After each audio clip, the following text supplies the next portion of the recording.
মাশাআল্লাহ, এখানে বেশ কিছু গরু আমরা দেখতেছি। আমার এক চাচা, উনি এটা কেয়ারটেকার হিসাবে আছেন। অনেক সুন্দর গরু। আমাদের আর এক ভাই, উনি এই গরুটা দেখার মতো একটা গরু, রঙও অনেক সুন্দর এবং গরুর সাইজও অনেক ভালো। এই আর কি। এই আরেকটা লাল গরু, কালারটা খুবই সুন্দর। বন্ধু, আপনাদের সাথে শেয়ার করলাম, আপনারা মেরুল বাড্ডাতে চলে আসতে পারেন এই গরু দেখার জন্য। এই যে, এবং গরুর বেশ রাগী গরু। এই গরুটা দেখেন, মনে হয় দুইটা গরুর যুদ্ধ করার জন্য চেষ্টা করতেছে। আমরা একটু আপনাদের সাথে শেয়ার করলাম।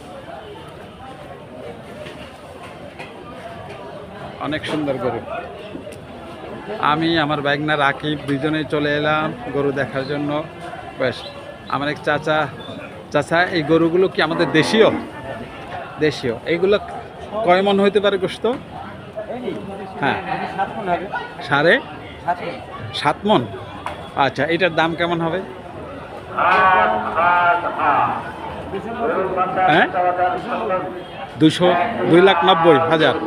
মাশাআল্লাহ, অনেক। তবে দাম আর একটু কম বেশি হবে হয়তো। হ্যাঁ, তবে জাস্ট দেখার মতো গরু এবং পছন্দ করার মতো গরু। আপনারা যারা গরু পছন্দ করার জন্য বিভিন্ন জায়গায় ঘোরাফেরা করতেছেন, আপনার মেরুলে চলে আসতে পারেন। এখানে বেশ কিছু ভালো মানের এবং ভালো জাতের গরু উঠছে, কোরবানি করার জন্য বেশ সুন্দর উপযোগী। বন্ধুরা, আপনাদের সাথে আমরা একটু শেয়ার করে দিলাম।